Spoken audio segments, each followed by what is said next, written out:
大家好，之前又熱又濕，最近天氣又變辣，特別係清晨時分，明顯涼咗好多。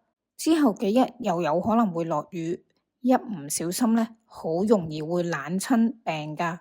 所以今日分享俾大家一款專對付濕冷天氣嘅養生茶，做法超簡單，佢可以排走濕氣之餘，仲可以驅寒暖胃，減少冷親病嘅機會。另外，佢仲有其他功效，特別啱啲成日坐喺冷氣房嘅女士。如果你想知道仲有咩功效，同埋呢款除濕散寒茶嘅材料同埋做法，就一定要繼續睇落去啦。喺睇片之前呢，希望大家可以訂閱潮媽教主呢個頻道，同埋開啟埋個小鈴鐺，咁以後有新片呢，你就唔會錯過啦。呢啲就係所需要嘅材料：乾嘅薑絲艾草，佢係呢款茶飲嘅靈魂。艾草可以溫經止血、散寒除濕，生薑就係驅寒嘅高手，兩者結合呢，瞬間可以提升咗身體嘅陽氣。今次嘅薑絲艾草係我自製嘅，自製呢個薑絲艾草茶有少少繁複嘅，如果你嫌麻煩嘅話呢，可以去中藥行買啲乾嘅艾草，然後自己切啲新鮮薑絲。但係有啲朋友仔可能都想知道點樣自製薑絲艾草茶，所以我就會將呢個製作過程放咗喺後面部分。有興趣嘅話呢，可以喺片尾嗰度睇。艾草本身呢就有除濕嘅功效，但係最近呢成日落雨啊，濕度高嘅話呢，可以加埋陳皮四色炒米落去一齊焗水飲，除濕功效呢就會倍增。呢個陳皮四色炒米呢都係我自己整嘅，之前拍片介紹過做法噶啦。如果大家想知道詳細嘅份量同埋做法，可以參考翻嗰段片。不3至4匙羹嘅陳皮四色炒米落去茶格度，如果你匙羹係大啲嘅話，可能2羹就夠噶啦。我會用室溫水洗佢2次先，因為之前製炒米就冇洗過啲米嘅，所以而家咧就要洗翻佢2次。如果你係去中藥鋪買乾嘅艾草，最好同啲炒米一齊用水洗一洗先，再用熱水去焗。我呢啲係自製嘅薑絲艾草，之前呢就已經洗過噶啦，所以而家呢個步驟就唔需要再洗，直接就可以焗水飲。加熱滾水焗佢5分鐘左右，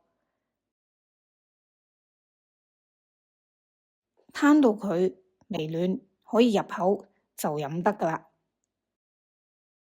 上幾次介紹咗啲去濕茶，係對付濕熱嘅天氣，去濕力比較強，對脾胃冇咁友善。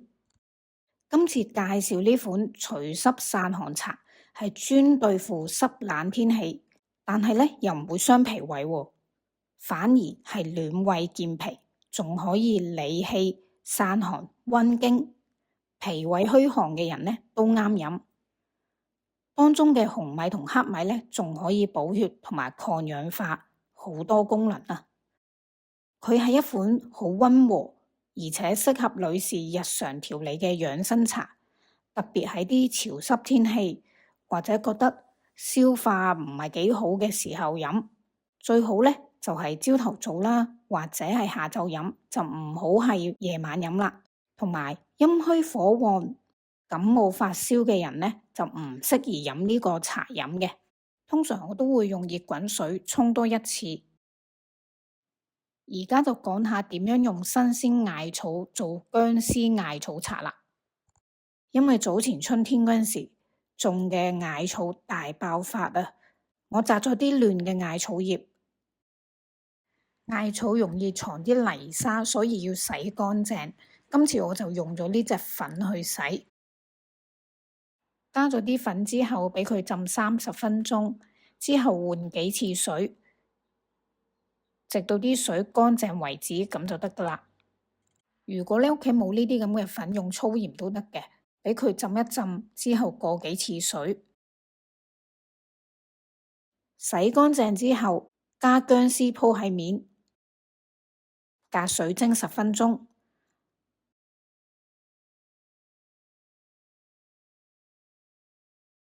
等佢凍咗啲之後，壓走啲水。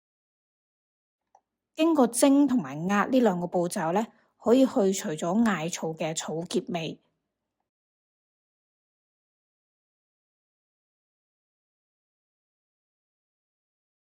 用白鑊細火慢慢炒乾艾草同埋薑絲。